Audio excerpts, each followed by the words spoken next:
All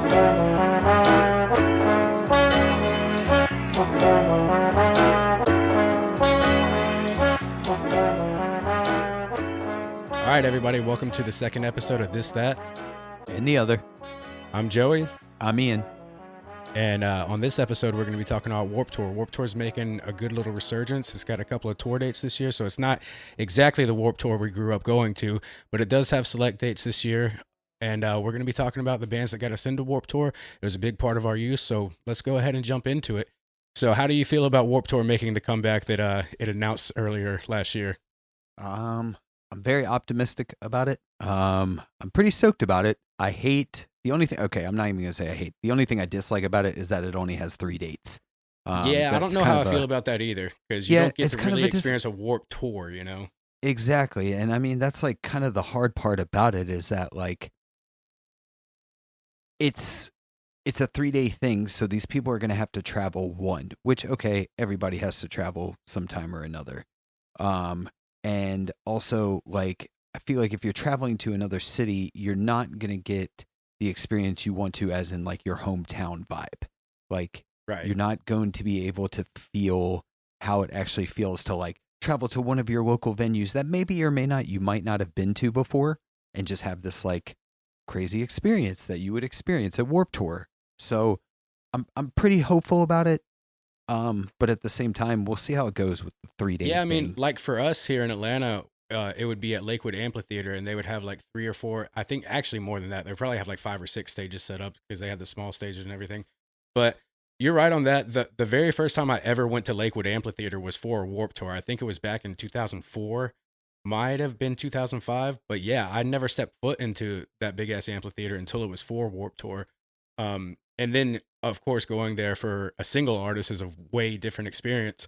But they haven't announced the lineup for this year's Warped Tour yet. I have a little bit of speculation who I think will be there. Pretty sure they're going to bring out the big bangers, you know, the OGs. I could see, you know, Bad Religion playing there, probably Offspring playing there.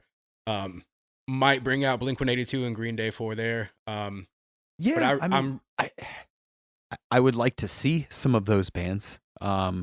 And knowing that there is going to be money behind this Warped Tour, because I don't know if you know this as well. So this is essentially the same people that did When We Were Young. Okay.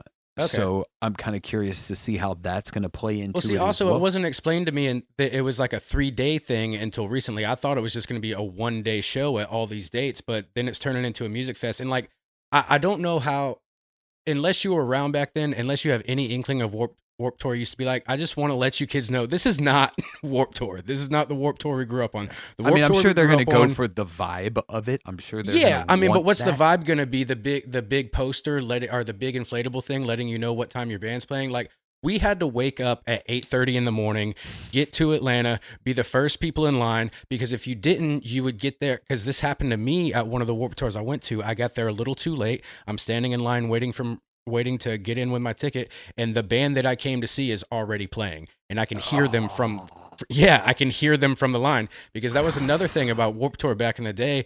Your favorite band could be the opener, or they could be the closer, or they could be playing midday. They also didn't know what time they were playing until they woke up that morning. So it was a gamble for everybody. But yeah, I mean, another thing I hope this Warped Tour has is a lot of unknown bands, because that was one of my favorite parts of Warped Tour. Walking by, seeing bands I had never seen before or heard of playing the Smart Punk stage. And also, another cool thing about Warped Tour back in the day, every record label that was into that kind of subcategory would be there whether they had artists playing or not. There was always a Bridge 9 tent there. There was always a Tooth and Nail tent there. Drive-Thru Records always had a tent there. Epitaph always had a tent there. So even if those bands weren't playing, you could still go to those merch tents and find out, get sampler. Dude, Trustkill had a tent there, and they gave me this free sampler, and that's how I found out about Terror back in like 2004, who is one of my favorite bands of all time now, but I didn't hear them. I wouldn't have heard them without Warped Tour and the free sampler I got from the Trustkill tent. You know what I'm saying? Yeah. And and so that's another curious thing too, that like I'm curious to see about how it's going to play in, because like a lot of these bands, I don't necessarily if they're going like, are they going to want to do that kind of like driving, like, okay, it's what, 4 dates, right? 5 dates now? I How many think it's dates is actually it? only 3. Okay, so 3 dates, right? I think Okay. it's 3 different cities, but I'm So not sure. that adds a lot more to, like, these bands could do 3 dates, you know? Because, like, think about Warped Tour back in the day. It was what, like 20 cities or something like that? 18 Something like cities? that, yeah. Yeah, but So, there would and also be that like was 50 bands on the bill, you know? exactly. So these dudes were spending all that time together on the road. And it's wild to think about, like, because that kind of experience isn't going to happen anymore. No. Even And even Warped Tour for was these new bands. well, Warped Tour was also great back then because so I guess pop punk and emo and everything was still kind of like this subgenre. Like if you weren't on the radio, you were still being able to lump into these categories, whether that was truly what you are as music or not. Like Paramore, they became who they were on Warped Tour, I believe. If you look Yeah, back, yeah. Katy Perry was playing Warped Tour. Eminem played Warped Tour back in the day. I think Limp Bizkit may have actually played Warped Tour back in the day. Yeah, I feel like but- if they would have, it would have been around the time like that, like Sublime and like 311. Yeah, that's and what all I'm saying. those Like bands Sublime played. and 311 were I playing can see these that. bands. Yeah. All I the can, big I can bands. see that. Definitely. I mean, because especially like if you think about that time when like 311 and Sublime and Limp Bizkit, like in that early Warped Tour days, I feel like it definitely something that could have happened. Like definitely something that could have gone into play for What that. was your first Warped Tour? Do you remember the first Warped Tour you went to? I if I remember in my head correctly, I would have to say it was either 02 or 03, I believe was my first one. So what were the specific bands that drew you to it?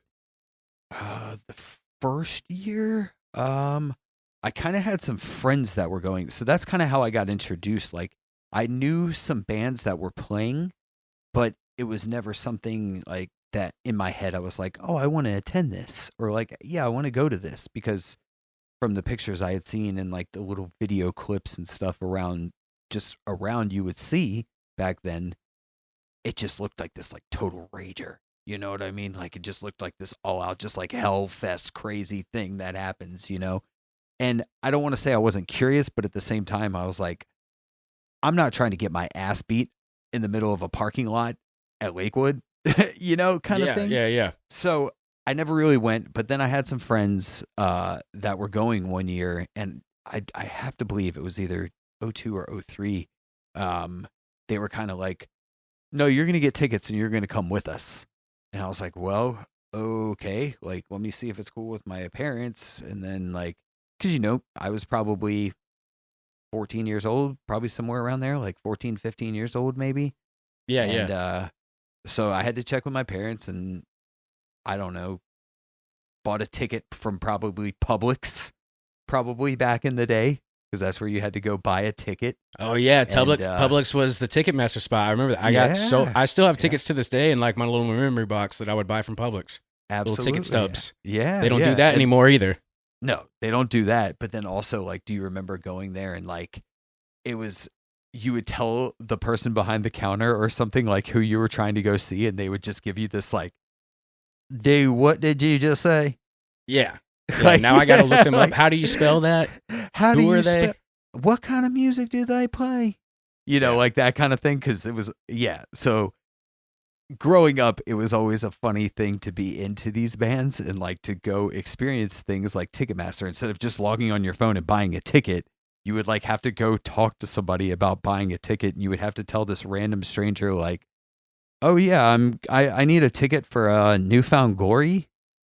And they're, you know, they give you this like, what? Excuse me? A Newfound what?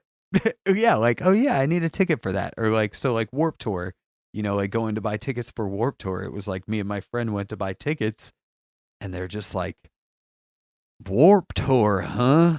Now, was that like your first exposure into music like that, or were you already listening to shit like that? No. I was already into a lot of that music. I had already by gone then, to by see. then the fucking the Newfound Glory, Nothing Gold Could Stay was out by that time, and you had Yeah, that. You had the for CD of sure. that, right? Yeah. Oh yeah. So you already knew these definitely. bands. None of these. You weren't getting introduced to any of these bands the day of the show. You already knew. All it was of them. and honestly, like I had seen a few of these bands before I had seen them at Warped Tour, and Okay. like that was also the thing. So like, you know, like at Warped Tour, it was like bands get 30-minute sets. Like that was it. 30 minutes. End of story. Unless you're Bad Religion.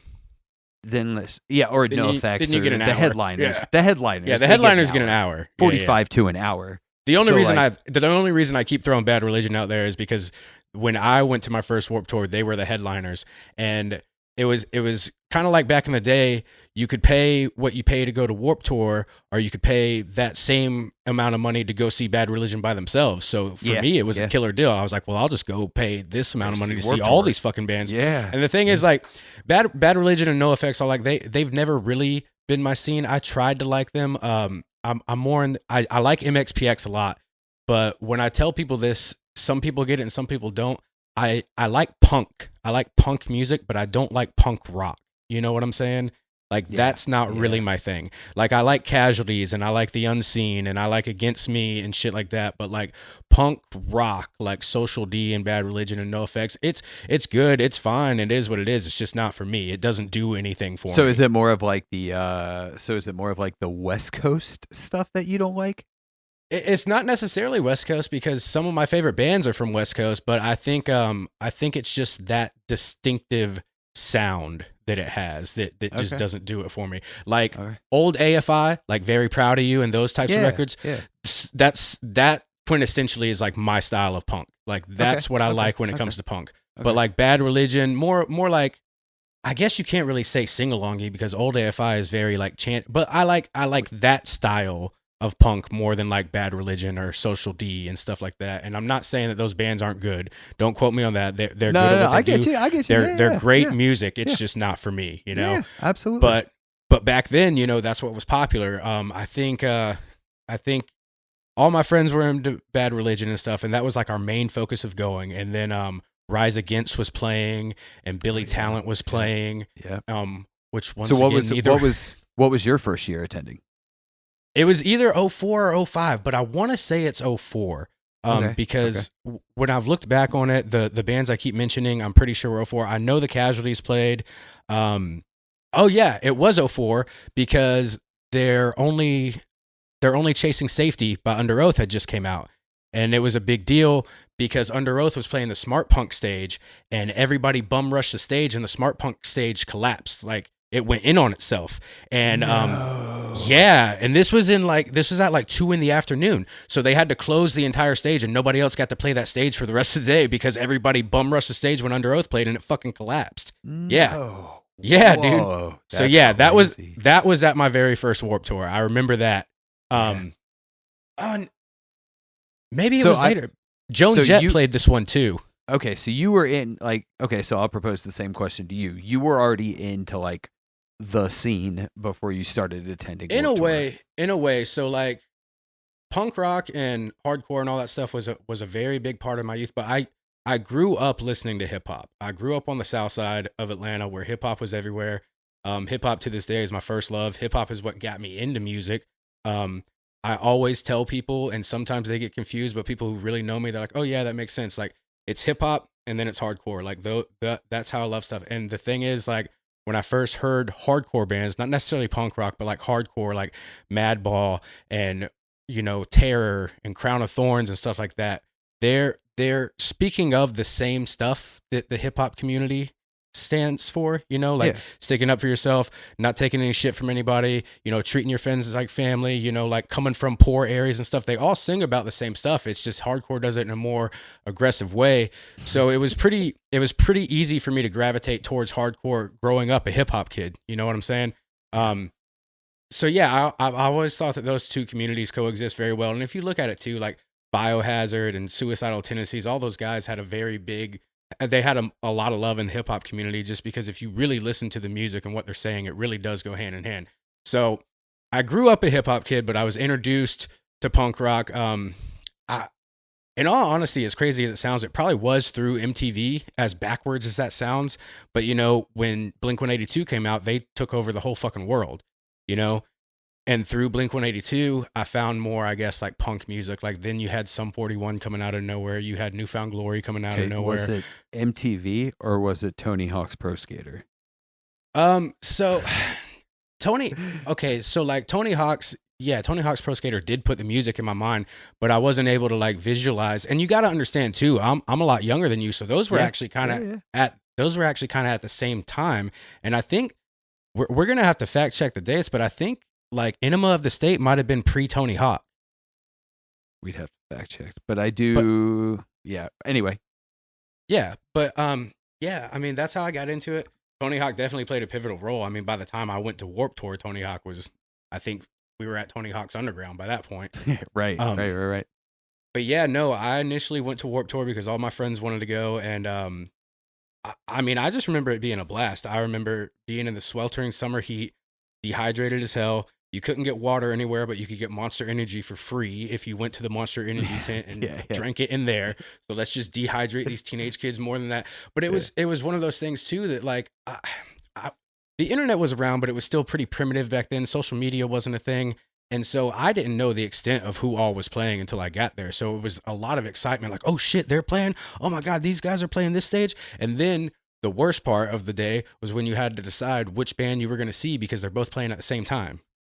Yeah. I mean, that was definitely, I just remember like the first time before I went, kind of everybody was like, oh, you got to look at the board. You got to check the board. First thing you do, you got to check the board.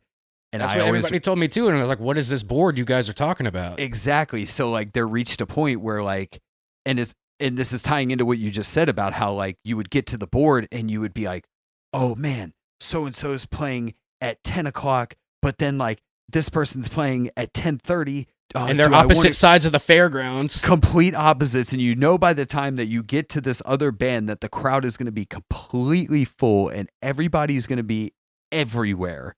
So like, dude, that would happen. I would honestly say probably every year because like there would always be a band that, or okay, I'll say two bands because there would always be like, I can't think off the top. Like, can you? Well, I remember one year. Like, one year, me and you went together, or we didn't go together, but we ended up being at the same one. I want to say this was 06 or 07. It was the summer that Where You Want to Be by Taking Back Sunday came out, and Taking Back Sunday, and Newfound Glory were playing at the exact same time.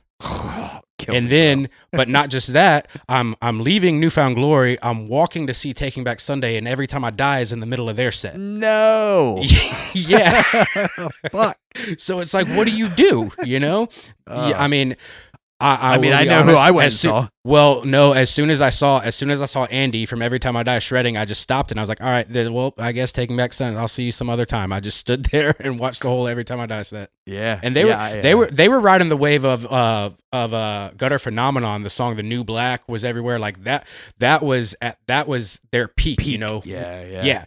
So yeah, that was a do not miss Every Time I Die set. It was fucking phenomenal. I wish that band was still around, but some of those guys are on to new bands now that are fucking awesome. They the original guys from Every Time I Die, well, the guitar player Andy and the guitar player Jordan, along with Mitch, their bass player, have this new band with the lead singer of Dillinger Escape playing called Better Lovers, and it's fucking awesome if you haven't checked it out. Yeah. But back then, Every Time I Die was my entire world. I was obsessed with that band, still kind of am. Can't let them go. I mean, so that being said, is that who you initially went to see when you went to your first Warped Tour? Was it Every Time I Die? Like, no. I don't even think I knew who Every Time I Die was, but actually I don't even know if they were around when I went to my first Warped Tour. They definitely weren't playing the Warped Tour scene when I went to my first Warped Tour. No, in all honesty, it genuinely wasn't the music that took me to my first Warped Tour. It was my friends. Like, my friends wanted to go. My friends talked me into it. They told me it was going to be a good time, and they were right. And I knew who the bands were, but like, I'm not going to say that I didn't have any interest in going. It just, I hadn't been there yet, so it wasn't as big of a deal to me as it was to them. But once I got there, I was like, yo, I got to go here every fucking summer. I made it a point to do so. That's why a lot of times it gets clouded, like, oh, what day was this? What year was this? Oh, they play. Because I went to so fucking many that they all just kind of, combined together. How many do you think you ended up going to? I want to say I went to 5 or 6, maybe more. Yeah. But I will say my very first Warped Tour, I was like 13 years old. I wasn't really prepared for the long ass day that was ahead of me. And I was dehydrated as fuck. I ended up taking a nap at one point under the shade of the amphitheater, and then it got to be like 9 o'clock at night. The last band's playing, it's Bad Religion, and I'm just like, I don't give a fuck. I just want to go home. And when my friend's mom came and picked us up, because that's how young we were, we got dropped off there. None of us drove there ourselves. We all collectively got dropped off by my friend Craig's mom.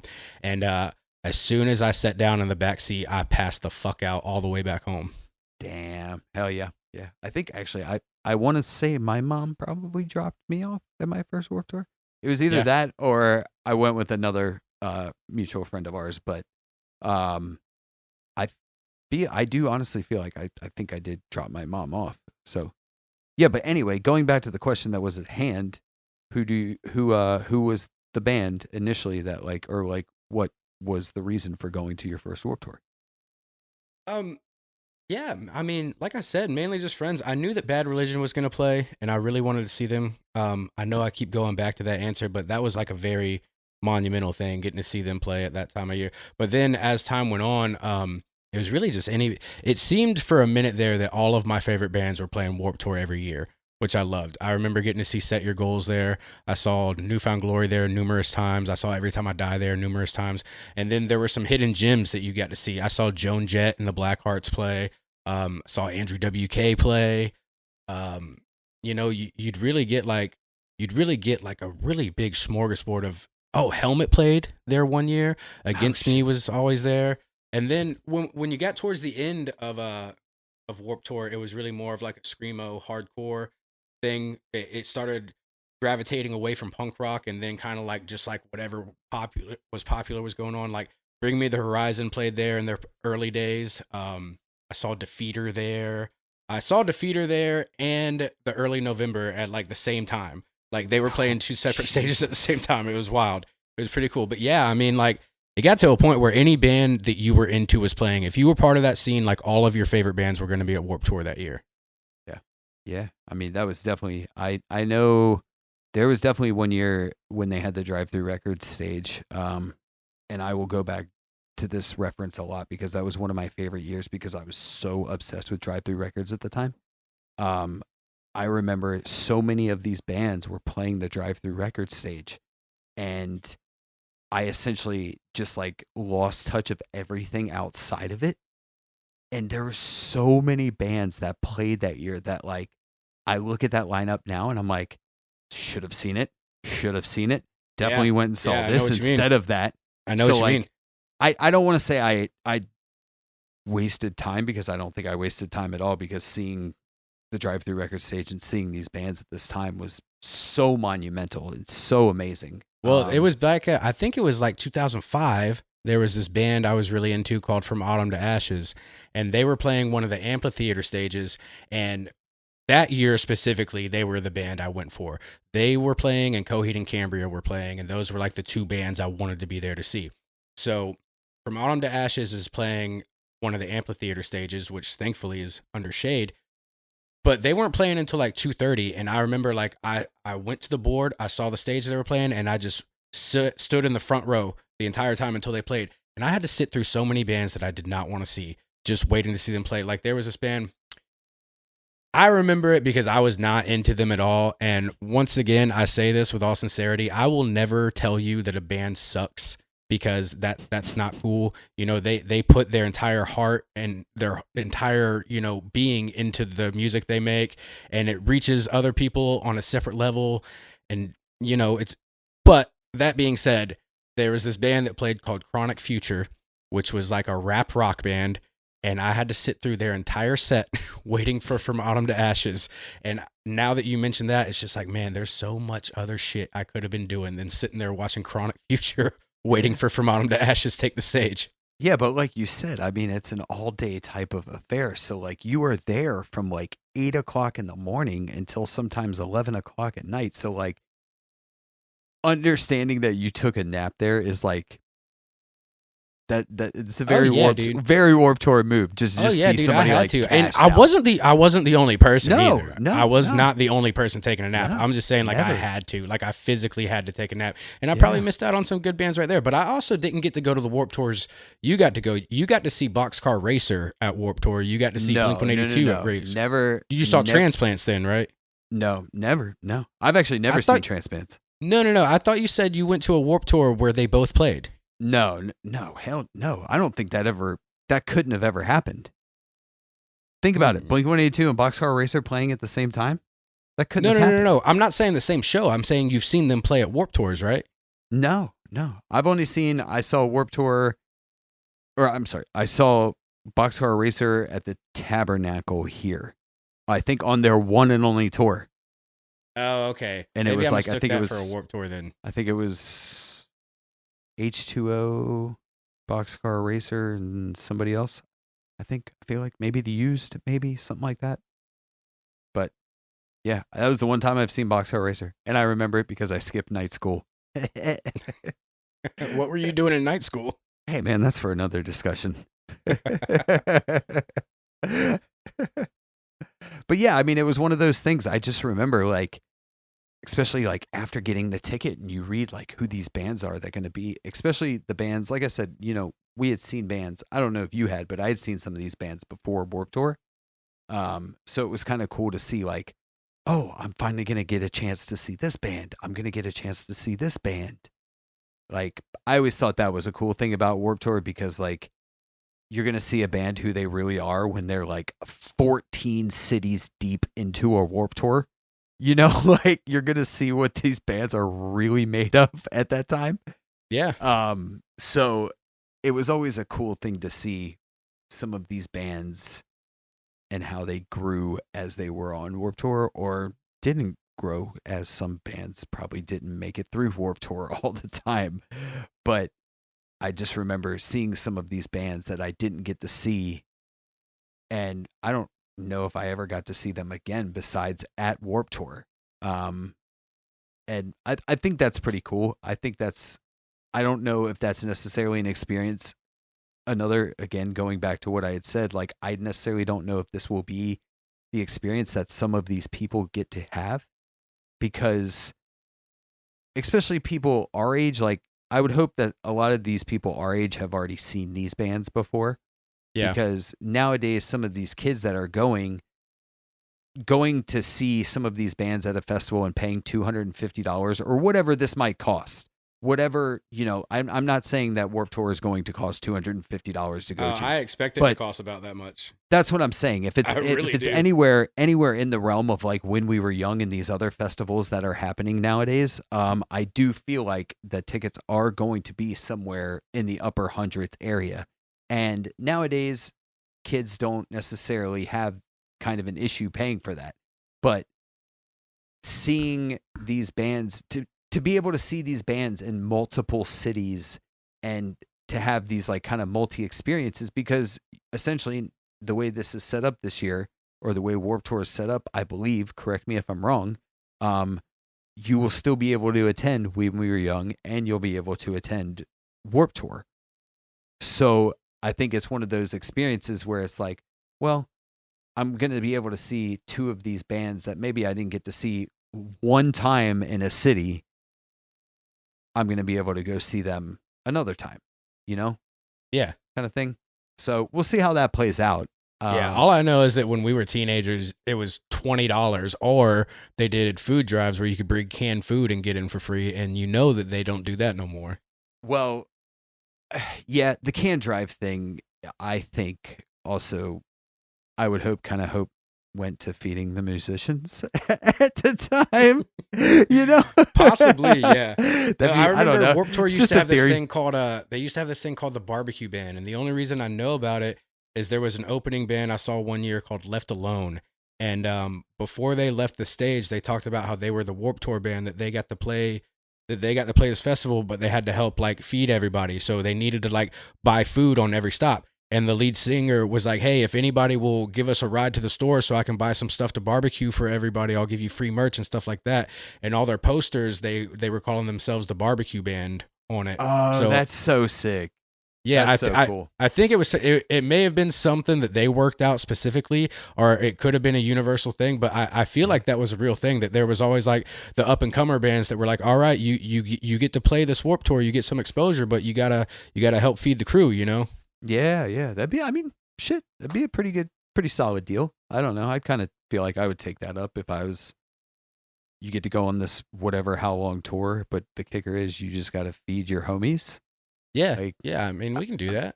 I mean, yeah, But we can feed I our know homies. I know that they have catering too, because Yeah. I've heard stories of people who were playing the Warped Tour talk about how catering was and how it wasn't and all those things. So Yeah, I remember like when I first started getting into kitchen work, I remember like that was like one of my things. I was like, oh, maybe I can get on like a Warped Tour catering, because like, why not? That would have been sick.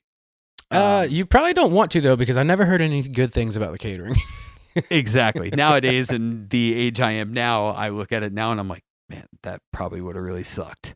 Like Yeah, it that would've sucked. probably, yeah. I mean, you're gone probably for what, an entire month out of the year, which isn't so bad. That's not a terrible thing, but Nah. like, I don't know. I feel like it would be pretty chaotic having. But to go also city back by in the day, city. if you remember, the West Coast Warped Tour dates and the East Coast Warped Tour dates always had completely fucking different lineups. Yeah, Because there would always be Yeah. bands that we wanted to see, and they were only playing West Coast. So I wonder if with these select dates, they're going to do stuff like that, like My Chemical Romance. Let's say My Chemical Romance, My Chemical Romance is playing Warped Tour, but they're only playing this show. You know what I'm saying? And that Oh, could be a yeah. draw to get people to go Yeah. to the certain cities.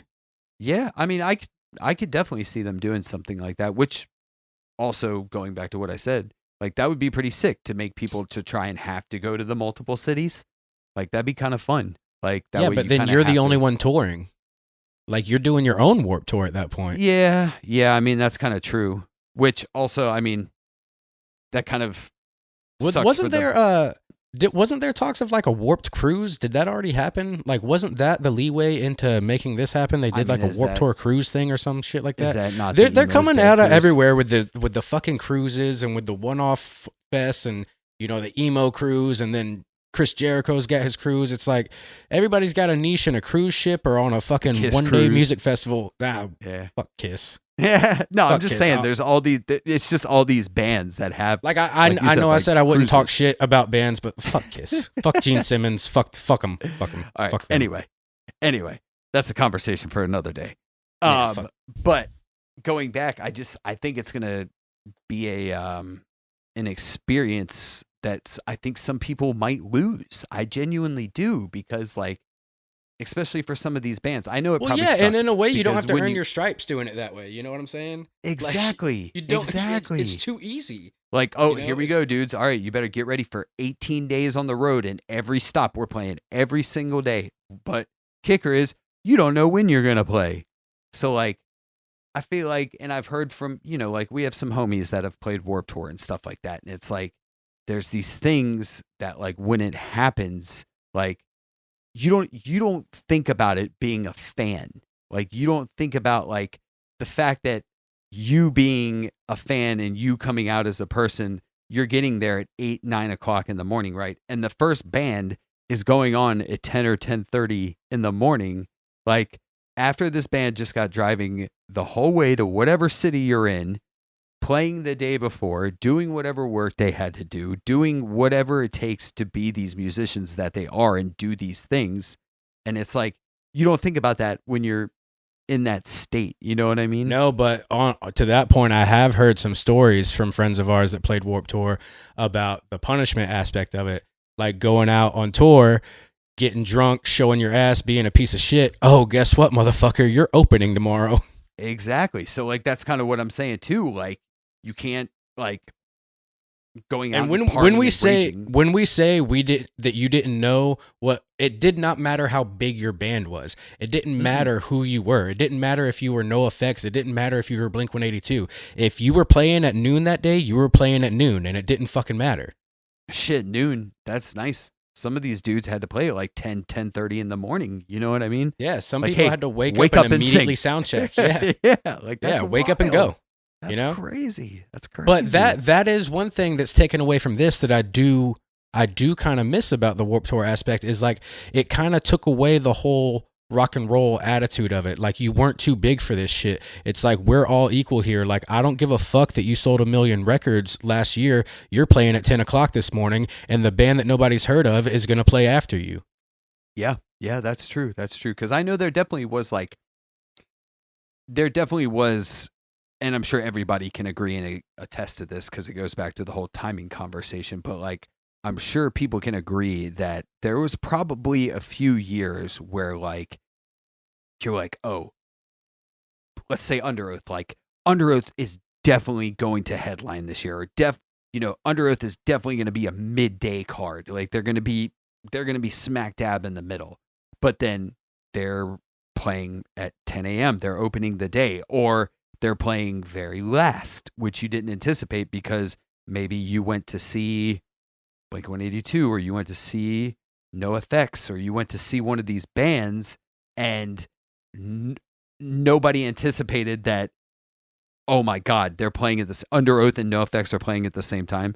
But also, if Under Oath and NoFX had to play at the same time, can you imagine how much of a shit fit Fat Mike would probably throw? Well, man, this really isn't my place. Really isn't my place to talk about. But Under Oath, the Warped Tour I'm referring to, Under Oath. It's so funny that you mentioned those two bands, because Under Oath ended up dropping off of that Warped Tour because they were getting bullied so bad by Fat Mike. No! There we go. Look, point proven right there. Point proven. So, like, there you go. So with that being known, and by bully, I'm not saying he was bullying them and being, what he was doing, they had this image that they were projecting to everybody, and Fat Mike had saw some things that they weren't living up to that image. So he was publicly calling them out on the things that they were doing behind the scenes and shit like that. Oh, hell yeah, then. To the point where Under Oath left Warped Tour. Oh, well then fuck it then. That's your own damn fault. So bullying was probably not the right word. He was just calling them on their bullshit consecutively in a number of days. Well, then stop being fake asses. Like, yeah.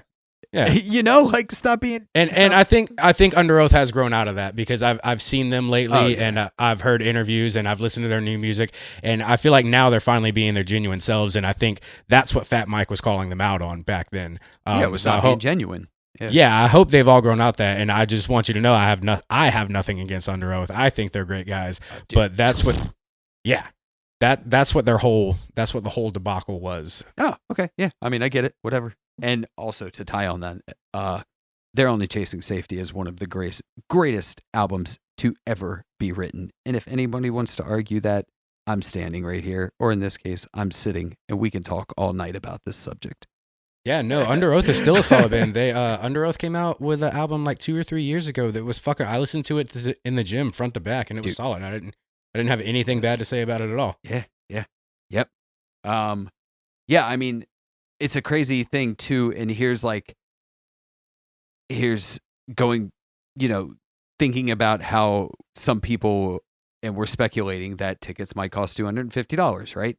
Like, we're saying this, and I don't necessarily know how bad we're joking about this, because it could be a very real thing that happens. Oh, I'm not joking. I'm not joking. Yeah. So, okay, I'll throw this at you. Let's talk about how back in the day, tickets that we possibly paid for and I could be off, and I know I'm not too far off, but like, I do know that we paid somewhere between, like, I would say like $18 to maybe $30 for the ticket. Yeah, I think after service fees and everything, it wasn't more than $30. I don't think so. Exactly.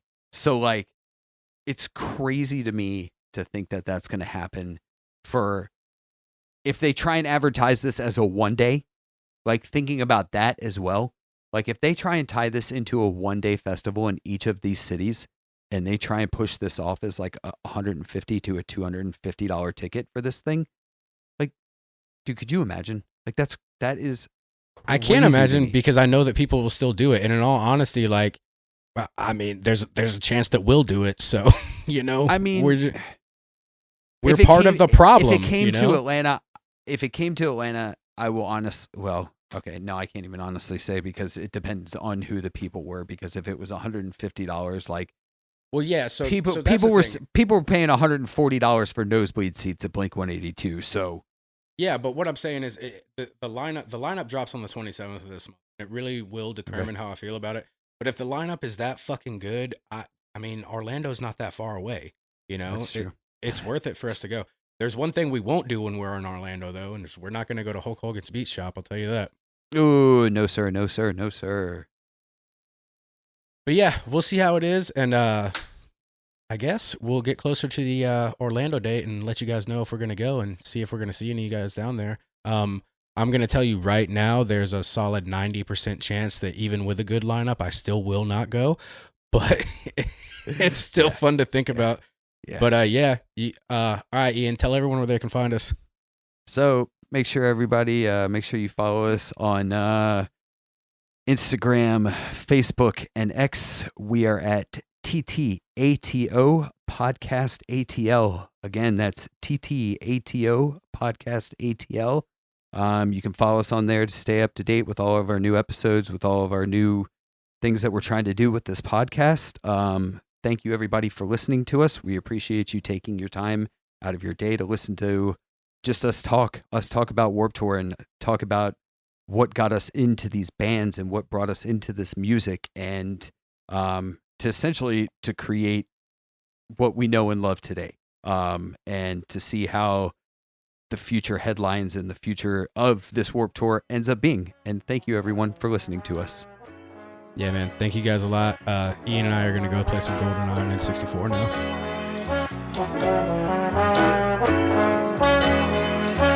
now.